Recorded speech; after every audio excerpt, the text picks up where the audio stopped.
Welcome to Shashtika சமையல். Today Shashtika சமையலில் என்ன பார்க்க போகிறோம்னா ஒரு சூப்பரான காளான் மிளகு வறுவல் எப்படி பண்ணுறேன்னு தாங்க பார்க்க போகிறோம். இது கறி சுவையை கூட மிஞ்சிடுங்க, அவ்வளோ ஒரு டேஸ்ட்டு. வாங்க இந்த ரெசிபி எப்படி பண்ணலான்னு வீடியோக்குள்ளே போய் பார்க்கலாம். இப்போது காளான் மிளகு வறுவல் பண்ணுறதுக்கு நான் ஃப்ரெஷ்ஷான காளான் எடுத்து நல்லா க்ளீன் பண்ணி வாஷ் பண்ணி வச்சுருக்கேன். பாருங்கள், இப்போது ஒரு கடாயில் நம்ம கொஞ்சமாக ஆயில் சேர்த்துக்கலாம். இப்போ ஆயில் சூடானதும் இது கூட சோம்பு பொரிய விடலாம். பாருங்கள், சோம்பு பொரிஞ்சிருச்சு. இப்போ இது கூட நான் பெரிய வெங்காயத்தை ஸ்லைஸாக கட் பண்ணி சேர்த்துக்கிறேன். வெங்காயம் நல்லா வதங்கி வரணும். இது கூடவே நான் ஒரு கொத்து கருவேப்பிலை சேர்த்துக்கிறேன்.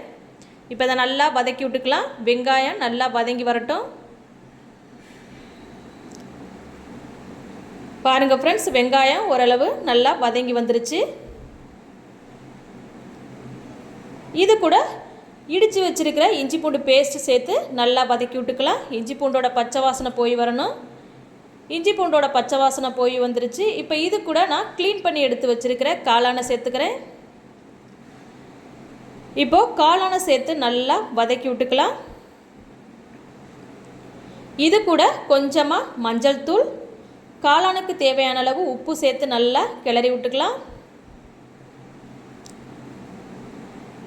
பாருங்கள் ஃப்ரெண்ட்ஸ், நல்லா கிளறி விட்டாச்சு. இப்போ காளான் பார்த்திங்கன்னா ஒரு 10 நிமிஷத்துக்கு நல்லா எண்ணெயில் வெந்து வரணும். ஏன்னா காளானில் தண்ணி எதுவும் சேர்க்க தேவையில்லை. காளானில் தண்ணி விட்டு வரும், அந்த தண்ணியே போதுமானது. பாருங்கள், காளான் 10 நிமிஷம் நல்லா வெந்து வந்துருச்சு. இது கூட நம்ம மசாலா பொருட்களை சேர்த்துக்கலாம். கொஞ்சமாக மல்லித்தூள், குழம்பு மிளகாய்த்தூள், கரம் மசாலா, சீரகத்தூள், 2 டேபிள் ஸ்பூன் மிளகுத்தூள் சேர்த்து இதை நல்லா கிளறி விட்டுக்கலாம். மசாலா பொருட்கள் எல்லாம் காளானில் சேர்கிற அளவுக்கு நல்லா கிளறி விட்டுக்கோங்க. இப்போ இதை 2 நிமிஷத்துக்கு அப்படியே நல்லா வதக்கி விட்டுக்கலாம். பாருங்கள் ஃப்ரெண்ட்ஸ், 2 நிமிஷம் ஆயிடுச்சு. பாருங்கள் எவ்வளோ அழகாக சூப்பராக அருமையாக நமக்கு காளான் மிளகு வறுவல் அருமையாக ரெடி ஆகிருக்குன்னு பாருங்கள். இப்போ கடைசியாக கொஞ்சமாக கொத்தமல்லி இலை தூவி அடுப்பை ஆஃப் பண்ணிடலாம்.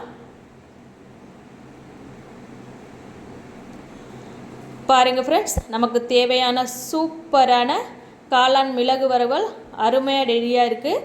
நீங்களும் இந்த ரெசிபி கண்டிப்பாக மறக்காமல் ட்ரை பண்ணி பாருங்கள். ட்ரை பண்ணி பார்த்துட்டு டேஸ்ட் எப்படி வந்துச்சுன்னு கமெண்டில் மறக்காமல் சொல்லுங்கள் ஃப்ரெண்ட்ஸ். இந்த ரெசிபி உங்களுக்கு பிடிச்சிருந்துச்சுன்னா நம்ம சேனலை சப்ஸ்கிரைப் பண்ணி வச்சுக்கோங்க. லைக் பண்ணுங்கள், ஷேர் பண்ணுங்கள், கமெண்ட் பண்ணுங்கள் ஃப்ரெண்ட்ஸ். தேங்க்யூ.